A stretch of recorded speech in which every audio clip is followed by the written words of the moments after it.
Shalom, perkenalkan saya Oktaviana Alia dengan NIM E1031221015. Nah, saya mahasiswa program studi Ilmu Pemerintahan Fakultas Ilmu Sosial dan Ilmu Politik Universitas Tanjung Pura. Nah, tugas ini saya buat untuk memenuhi tugas mata kuliah teori pembangunan, yang dimana di sini terima kasih kepada Ibu Nawang Apriani selaku pengampu mata kuliah teori pembangunan ini. Di sini saya mengangkat tema yang berjudulkan kajian baru teori modernisasi. Nah, tentunya setiap ada hal-hal baru, tentunya kita selalu melibatkan orang-orang penting di dalamnya.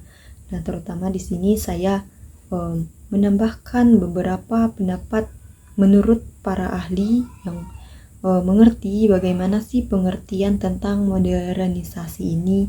Nah, di sini saya mengambil 3 pendapat para ahli. Yang pertama itu ada Wilbert Elmore, yang dimana Wilbert Elmore ini mengatakan bahwa modernisasi ini adalah transformasi total kehidupan bersama yang tradisional dalam arti teknologi, organisasi sosial, ke arah pada pola-pola ekonomi dan politik sehingga menghadapi negara-negara barat yang stabil.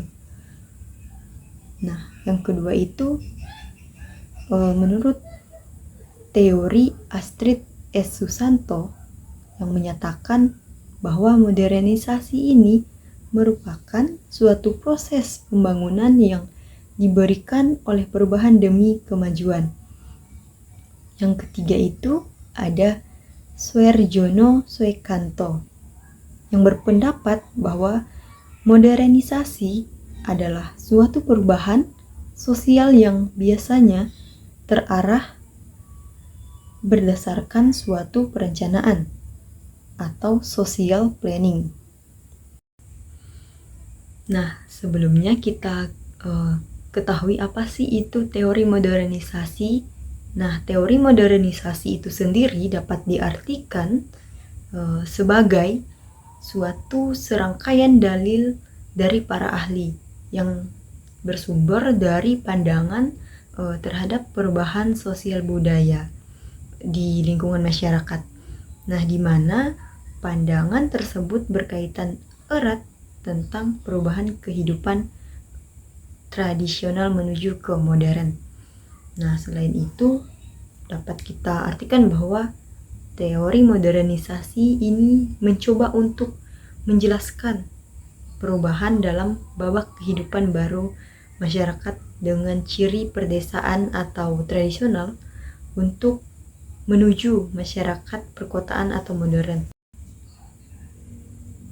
Nah, masuk ke kajian teori modernisasi, di mana tidak jauh berbeda hasil kajian modernisasi klasik dengan kajian modernisasi baru, yang dimana memiliki pokok perhatian pada persoalan pembangunan negara dunia ketiga. Nah, kajian modernisasi baru ini juga menggunakan analisa pada tingkat nasional dan tetap berusaha menjelaskan pembangunan dunia ketiga dengan bertitik tolak pada faktor internal seperti nilai-nilai tradisional dan berbagai pranata sosial. Nah, bahkan hasil kajian modernisasi baru menggunakan berbagai istilah yang tidak berbeda dengan yang ditemukan pada hasil penelitian teori modernisasi klasik seperti tradisional dan modern. Nah, di sini saya ada menambahkan tabel perbandingan antara teori modernisasi klasik dan teori modernisasi baru, yang dimana tidak jauh berbeda seperti yang kita lihat di tabel ini, bahwa ada beberapa kesamaan dari teori modernisasi klasik dengan teori modernisasi yang baru.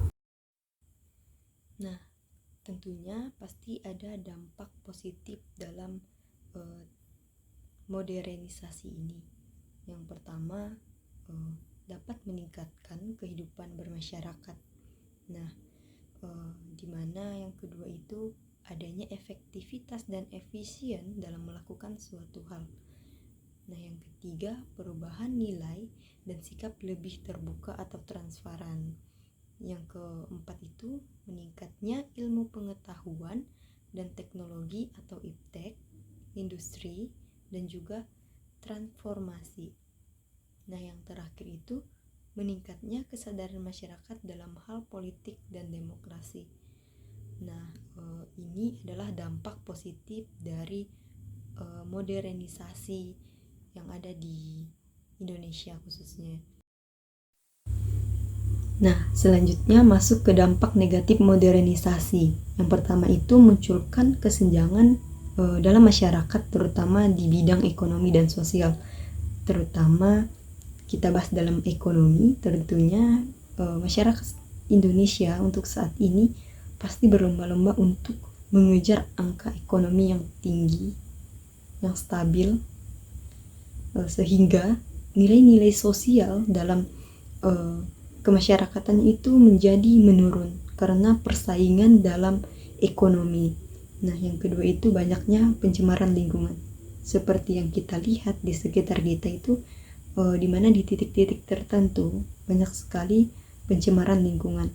Seperti sampah berserakan di mana-mana dan banyaknya limbah pabrik di sekitaran kita. Nah, itu dapat memicu terjadinya banjir gitu loh. Nah, selanjutnya itu meningkatnya konflik dan kriminalitas. Nah, dengan seiringnya perkembangan zaman, banyak sekali orang yang mengejar ke dunia modern gitu. Jadi kayak adanya persaingan dalam untuk menuju modern tersebut dengan menghalalkan segala cara. Banyak sekali terjadinya kejahatan atau kriminalitas di beberapa tempat gitu loh. Selanjutnya terbentuknya paham dan cara pandang barat yang berlebihan. Tentunya kita tahu banyak sekali orang-orang asing itu masuk ke Indonesia. Nah, dengan secara berpikir melihat mereka, tentunya kita tertarik ingin menjadi seperti mereka dari gaya berpakaian atau lain sebagainya. Nah, sebenarnya itu tidak baik ditiru ke arah yang negatifnya gitu. Kita tahu bahwa cara berpakaian orang luar dengan orang Indonesia itu berbeda gitu. Nah, selanjutnya memunculkan pergeseran nilai-nilai pada kebudayaan lokal yang mampu menghilangkan adat istiadat. Nah, dengan seiring berkembangnya zaman, tanpa kita sadari, budaya lokal dan adat istiadat secara perlahan itu menghilang tanpa kita sadari. Nah, karena adanya modernisasi, perkembangan zaman, banyak sekali kebudayaan lokal kita yang hilang gitu. Selanjutnya itu adanya kesenjangan teknologi digital. Seperti yang kita ketahui sekarang ini, teknologi itu banyak sekali mengeluarkan barang-barang baru seperti yang sekarang ini kita gunakan, yaitu handphone, yang dimana itu sudah menjadi bagian kita untuk berkomunikasi, untuk refreshing. Nah, handphone itu bisa menjadi dampak negatif, terutama kita tidak lagi berkomunikasi langsung dengan teman kita yang ada di samping contohnya, nah dengan orang-orang luar. Jadi komunikasi itu hanya digunakan dalam artikan formalitas dalam handphone. Padahal komunikasi yang baik itu kita budayakan dalam budaya Indonesia contohnya. Nah, kita selalu berkomunikasi secara langsung supaya meningkatkan dari tadi budaya lokal kita. Nah, itu adalah dampak negatif dari modernisasi. Nah, kesimpulan dari teori baru modernisasi ialah suatu perubahan zaman yang dimana kita alami sekarang ini. Teori ini menyatakan bahwa modernisasi yang lama tidak sesuai dengan perkembangan zaman untuk saat ini. Dapat kita ketahui bahwa teori modernisasi yang lama dapat disesuaikan dengan kondisi yang sekarang yang terjadi pada negara berkembang.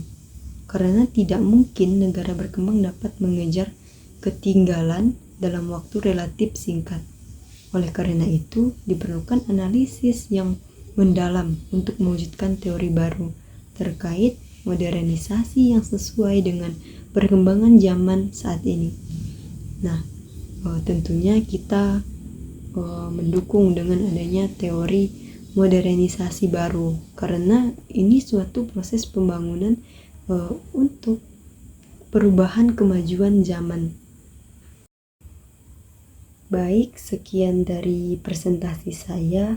Jika ada salah kata atau penyebutan penjelasan yang tidak jelas, mohon maaf.